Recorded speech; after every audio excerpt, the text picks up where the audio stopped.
just been connected to the largest spiritual network on the planet, The Jeffrey Daugherty Show. Jeffrey Daugherty. Sink or swim, deep end information, parabiblical research, spiritual technologies, personal empowerment. Be your own guru. Guide your own spirit. Master your own ascension. And now, showing you how, here's Jeffrey Daugherty. Well, hello, folks. It's Jeffrey Daugherty, the Christian whistleblower. I'm back again with you. Hope that you listened to the George Norrie interview yesterday, the interview that I did with George Norrie on the Jeffrey Daugherty Show. And I also hope that you watched last week and listened last week to the interview that George Norrie did with me on Coast to Coast AM. So very, very interesting. The Apostle Paul Antichrist interview, 4 parts which were presented last week. That's the 2-hour interview in its entirety. And then yesterday, the 20 minutes or so that we spent with George Norrie on the Jeffrey Daugherty Show. Very fascinating, very interesting, very on point, and stuff that you do want to hear, stuff you do want to listen to. Give you a brand new insight into George Norrie. Give you a more complete and more full understanding of the Apostle Paul Antichrist. The last week's shows will. And today we move back into a more traditional format. And I just have to remind you that we've been doing this about a year, maybe. And to have already had George Norrie on our show, to already have been on George Norrie's show, to have been on Coast to Coast AM, to have had George Norrie on this show, it just shows that we're making a very big impact. It just shows that we are establishing a great amount of credibility. It just shows that we are possessing of a great platform in order to be able to share some truths that have not been shared really in 2,000 years. And that's quite remarkable when you think about it. So when I ask you to ask yourself what you can do to help me, I'm asking you to help me do something that hasn't been done in 2,000 years. I'm asking you to help me teach something that hasn't been taught in 2,000 years. I'm asking you to help me share something that hasn't been shared in 2,000 years. And somebody says, Jeff, what's the big hairy deal? Well, the big hairy deal is this. We are living under a fear-based control matrix religion that is not really a religion. It permeates the entirety of our culture. It permeates our religion, it permeates our government, it permeates our social institutions, and it even permeates our lives. And the whole thing is built on this lie of original sin. The whole thing is built on this lie of people being lost. And how does a person who thinks they're lost go through life? And then even perhaps more importantly, how does a person, not perhaps more importantly, definitely more importantly, how does a person that thinks they're lost go through the afterlife?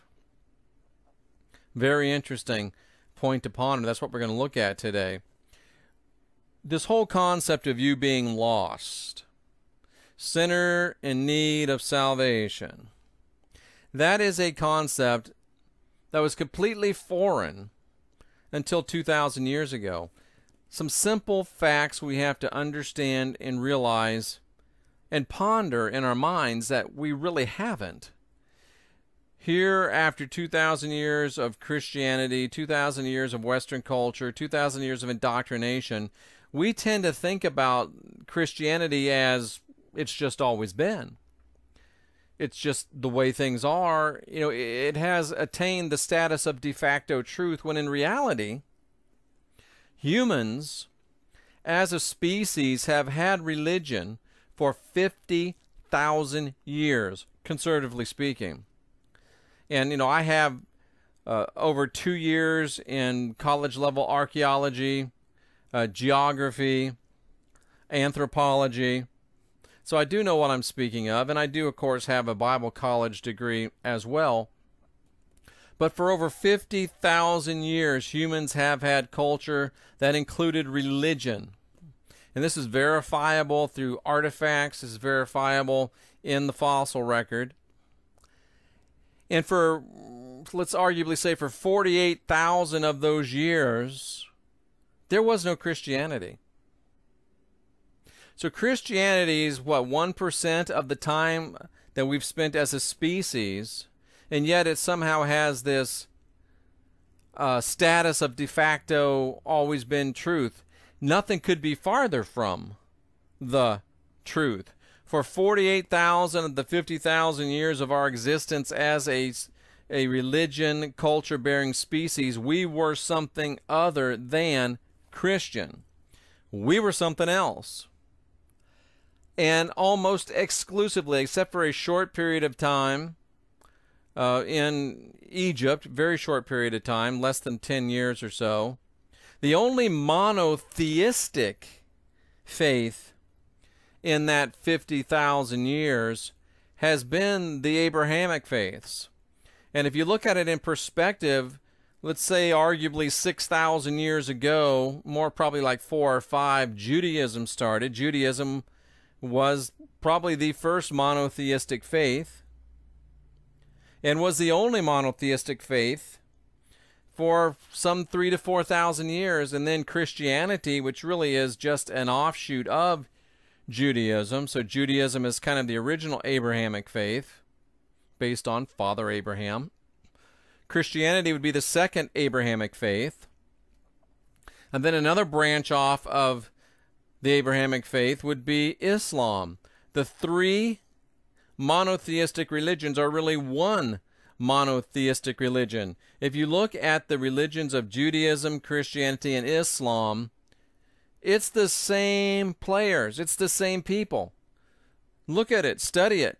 All the people are the same. The only exception being that Jesus is conspicuously absent from Judaism. But basically, it's the same God, same things, just 3 different iterations of it. And that is the Abrahamic faith as expressed in Judaism, Christianity, and Islam. The only monotheistic faiths really ever. So for 48,000 years, and even for the 2,000 years since the creation of Christianity, monotheism is an aberration in human religious thought. Monotheism is an aberration in human religious thought, and so too is, well, that's not really true. Monotheism is an aberration in human religious thought. And inherent within the Abrahamic faiths is the concept of original sin. Basically stated, original sin means because of the sin of somebody way, way, way, way back, thousands of years ago, each one of us is born inherently sinful. We are born bad. And we are born bad from the time we leave our mother. And we are destined for sin just because we were born.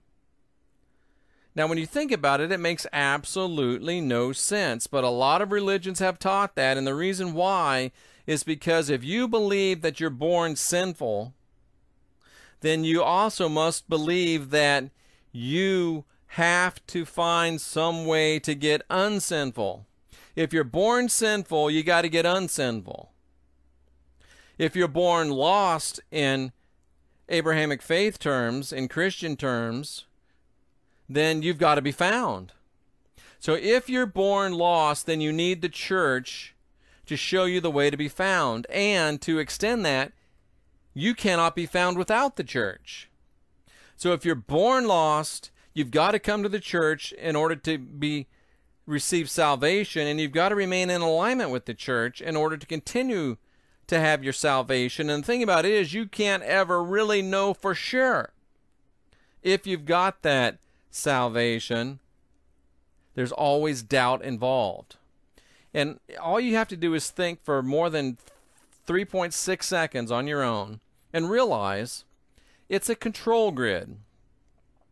It's based on fear, it's based on anxiety, it's based on worry, it's based on doubt, it's based on uncertainty.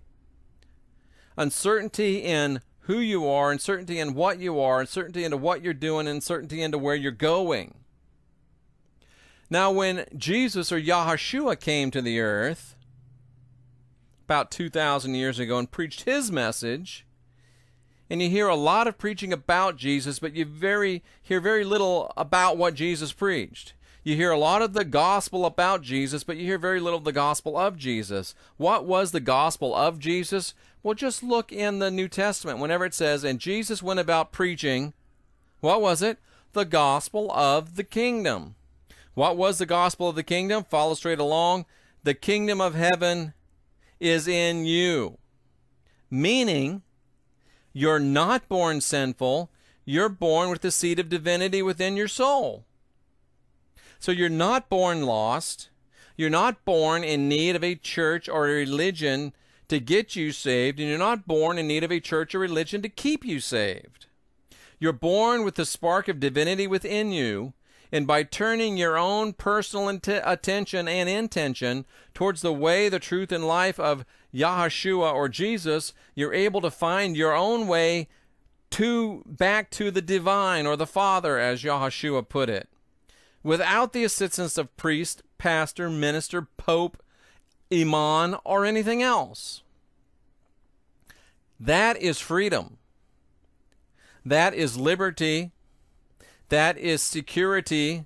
And that allows for spiritual joy, peace, and happiness. Yahushua called it life, and life more abundantly. That's an easy yoke. And when Yahushua said, "Come to me, all you that are weak and heavy laden, take my yoke upon you, learn of me, my yoke is easy, my burden's light." If you get into the original Greek translation of that verse, Jesus is saying, Yahushua is saying, "Come unto me, all of you that are weighed down with religious burden and requirement." So he says, bring all that religion to me, lay it down, take up my yoke, my burden, because it's easy and it's light, because all it requires you to do is realize, wow, this teaching that I'm born with original sin is wrong. I've just got to change my mind about it and realize that I'm born with the seed of divinity within, and then go on and seek the way, the truth, and the life of Yahushua, which is basically all the ways, all the best of all the ways of all the teachings, all the best of all the truths of all the teachings, which, when amalgamated and appreciated and applied, lead to life, and life of superabundance. It's just that simple. So when you buy the original sin lie, you live your life under fear, under bondage, under control, under worry, and under anxiety. I've got to get to a church so I can get saved. I've got to keep giving. I've got to keep going. I've got to keep doing in order to stay saved. And you really go to your grave not knowing if you were or not. And that's by design. Because you see, if you think you're born lost, then you're never really sure if you're going to die lost. And not only are these Abrahamic faiths, Islam, Judaism, Christianity, interested in enslaving you in this life, they're interested in enslaving you in the next life. Hear me. Not only does Christianity want to enslave you in this life, it also seeks to enslave you in the next life. Jeff, what in the world are you talking about? Well, if you live this life believing that you are lost, what happens when you die? How about those people that die thinking they're lost? You know, they heard the Christian story, they heard the Christian message, they didn't accept it, they did something wrong. Oh my gosh, I was committing adultery, I was stealing, I was lying, I was cheating, and I died. Oh my God, I've died lost. What happens to the being that thinks they died lost? Well, what happens to the being that thinks they lived lost? They live under guilt, they live under fear, they live under doubt, they live under anxiety. And that's to keep you bound while you're alive. But there is even more sinister, I believe, because you're not this body. This body dies. It's just part of life. And it's really a teeny tiny part of life because you're not this body. You're the spirit that drives this body, that operates this body. And the body is held in bondage by the teaching of original sin in Christianity today in Western culture. But more importantly, so is the spirit if you buy the lie, of original sin. And when you die, if there's any doubt in your mind of whether you died lost or not, have I done enough? Was I good enough? Was I committing anything that would cause me to die lost? If that is in your intention, if that is in your spirit, if that is in your thinking and your intention, then it allows spiritual entities after your death to guide you into places consistent with your expectation. If you die thinking you were lost, there are spiritual entities that will guide you into places that will be consistent with that belief. In other words, if you think you died lost and are worthy of hell because your intention believes that, there are spiritual entities that will direct you at the death of this body into a place that looks like, sounds like, feels like, tastes like hell of your expectations. I call them soul farms. Why do they do it? Because the fear, the terror, the horror, the suffering, they feed on it. Just like you feed on steak and vegetables. This is a massive revelation to some of you. So when you die thinking you're lost, these spiritual entities direct you into these spirit farms, these soul farms, which really are hell. If you die thinking you're lost, expecting to be suffering in eternal torment in a lake of fire, guess what? You wind up suffering eternal torment in a lake of fire. If you think that you might have committed some sin right before you died in that car wreck or fell off that mountain or got hit by that bus, and if that intention, if that doubt in you is strong enough, those spiritual entities can direct that intention and put you in one of these soul farms. That's why it's so important that we expose this lie of original sin. That's why it's so important that we expose the lie that you're born lost. You can't die lost because you were never born lost. The worst thing that can happen to you is that you wasted this time in this body and you've got to come back again until you get it right. That's the very worst thing that can happen to you. Forget the fear of, oh my God, am I gonna go to hell? Forget the fear of, oh my God, am I gonna burn forever? Forget the fear of, oh my God, am I gonna sizzle and burn until, my flesh continually falls off? Forget the, oh my God, did I do enough? Forget the, oh my God, was I good enough? Forget that, because it's a lie. It's a lie meant to keep you in bondage in this life, and a lie meant to keep you in bondage in the next life. You can't die lost because you weren't born lost. But the beautiful truth is, you were born with the seed of divinity within you. And when you free yourself from the worry of original sin, then you're able to recognize the divinity within, and you're able to build it, you're able to develop it, you're able to grow it in this life. And then when you leave this body, your intention is, I'm growing, I'm developing, and guess what? Those beings on the other side that want to direct your intention into a bad place, they have no power over you because your intention directs you into a higher place, the next step on your ascension. That's good news. Listen to what Cliff has to say on the way out. I'm Jeffrey Daugherty, the Christian whistleblower, and I will see you tomorrow with more good news. And until then, I'm wishing you peace and light. Stay connected with the largest spiritual network on the planet, www.imnck.com. On Facebook, Jeffrey Daugherty and Jeffrey Daugherty Show. And on Twitter at NCCabala. Visit imnck.com today and learn how to create yourself and live the life you'll love.